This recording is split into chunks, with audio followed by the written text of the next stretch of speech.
So welcome from Melbourne. I'm a teacher like yourself. I'm a home economics educator, and I've taught for a very long time at a K-12 independent girls' school here in the Bayside suburbs of Melbourne. I know young women and also young men. I have three boys, and my passion is food education. And just as Carly and Nicole and the team at ESA have endorsed, it's such a critical life skill to ensure that young people of all ages have access to good food knowledge and skills so that they're able to feed themselves well, and also do that in partnership with their parents and with their school teachers. So I'm going to take you through the resources today, and it's been my absolute pleasure to work with the team at ESA, and I hope that you think too that the resources are relevant, and certainly they are endorsed with the food curriculum. That's really important, but later, more about that later. So the rationale is we're trying to address the prevalence of high-fat sugary snacks in students' lunches. So whilst Carly outlined a big picture, we're looking at targeting specifically realistic examples in schools and what we can do as primary school educators with our students.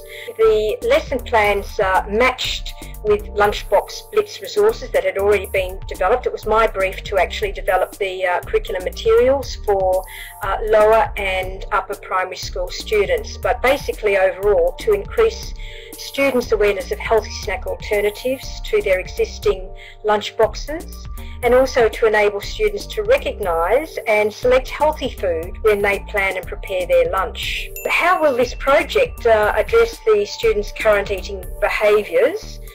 First of all, increasing the awareness of what are some healthy snack alternatives. So currently we have seen the prevalence of sugary snacks, confectionery, treats. So looking at swapping those foods for foods that can be appealing to students. Please remember to look at the Lunchbox Blitz suggested recipes, which are designed to be doable and to be handcrafted and accessible to students at home to make with their parents or to make independently. Most of all, to recognise what a healthy snack and lunch looks like, and ultimately, over time, to know how to store food safely and to prepare their own healthy lunch and snack. And I've actually embedded some resources both for the adults, that is teachers and parents, do food safely, and there's also a child-friendly resource there that I've included in the Lunchbox Blitz resources and curriculum package as well. So today's purpose of the webinar, I think the most important, as a school teacher myself, I understand that we are uber busy, super busy people, and we just don't want add-ons and more work. So we're working efficiently. So how I actually started my brief was to start with the Australian curriculum, because this is something that it is compulsory. So it's about working smarter, and it's about embedding the curriculum into what we would normally have to do anyway, but strategically looking at a well-designed food package and resource that's doable and able for you to implement into your own schools. So that's the critical thing, starting that it's aligned with Ausvel. So just to make sure that it ticks all the boxes as far as covering the curriculum. I've actually done a broad mapping of the Australian curriculum and have used that as the starting point on which to design the resources. That was my first task. So the resources link with the lesson plans. So that's an important thing, and hopefully spend some time actually going through the resources and think about the resources which you think might support you and your classroom teaching, and also will mostly engage your students. I've endeavoured in the lesson plans to cover lower and higher order thinking skills, to plan for individual learning, and to make it accessible right across the board for our challenge students, but also for our gifted and talented students as well. And activities and assessment ideas that support learning outcomes and help us to gauge some evaluation of the learning outcomes that we might actually individually target within our own classrooms and school settings. That was the broad outcome. This is the specific links, which you can see that the lesson plans cover AusVELS across 2 learning areas, health and physical education, which really focuses on what is healthy eating, what are the models of healthy eating, the Australian Guide to Healthy Eating, and then the design and technologies, which has more to do with the sensory properties of food, how we can engage our students into eating healthy food, which is also appeals to their appetites, appeals to their tastes, and of course we eat with our eyes. So really creating beautiful food that children will enjoy and will ultimately be sustainable.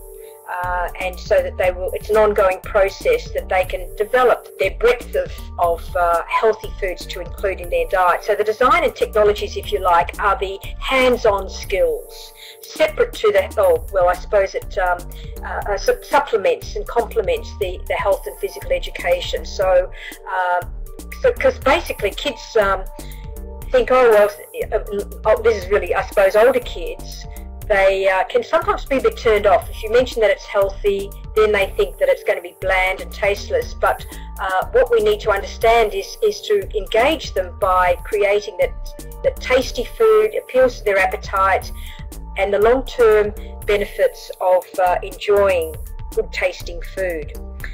There's the link to the AusVELS. Now, AusVELS is the Australian curriculum and how we've retained the Victorian priorities, and hopefully you've had the opportunity to have a look at the Australian curriculum. But what we've done is the Victorian Essential Learning, of course, has worked well for Victorian educators. So the AusVELS is the way that the Australian curriculum is taught in Victoria, which also encompasses the way that VELS has worked for us in the past. Now, the content descriptors prescribe the development of the lesson plans. These are, if you like, the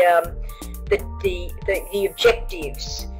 The elaboration outline the suggested actions by teachers to cover the content descriptors. So these are the optional extras. The content descriptors are what we need to cover, but the elaborations are suggestions merely to cover the content descriptors. So let's look at the lesson plan content. Now, I understand that the E5 content, now this might be an instructional model that teachers in government schools are already familiar with, but perhaps less well known to Catholic and independent schools. And I think that if you have a look at the resources, it actually goes through these in a little bit more detail. But I've also tried to encompass those into the lesson plan and accommodate how they fit in to the, the lesson plan content. Now, the resources, the Lunchbox Blitz resources and others recommended, such as the Australian Guide to Healthy Eating, the food models, the Do Food Safely, and some of the other links to websites that I have incorporated into the lesson plans are designed to assist you with the delivery of the project. When you have a look at the resources, you'll see that the evaluation of student learning outcomes have been linked with the teacher reflection on the lesson effectiveness. And these are the blue call-out boxes.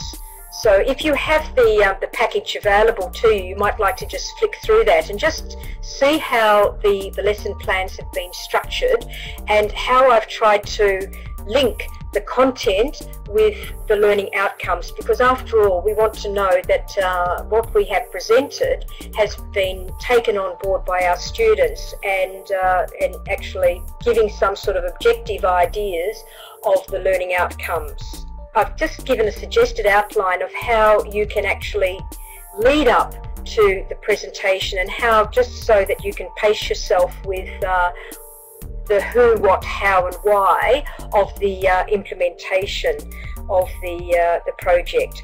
So I've outlined learning activities matched to learning outcomes, and I've also endeavoured to accommodate not only student learning preferences, but also teachers' learning preferences, because as teachers, often we teach the way we ourselves as lifelong learners like to learn. So I've tried to accommodate different learning styles. You know your students the best. So I just wanted to say, you know, the sky's the limit. You choose the activities that works for you, to the resources that you have in your own schools, and start slowly, start simply, and then you can build, because this is a project that has sustainability. So regardless of whether the Australian curriculum changes, I believe that this project has the opportunity and scope to last long term, from year in and year out. So expect to enjoy this project over the next few years, and maybe just start small. You don't need to actually physically have a lot of practical work. You could just start off with a more classroom-based activity. Let's not make it bigger than Ben-Hur. It has to be doable for your work in the classroom and in your school environment.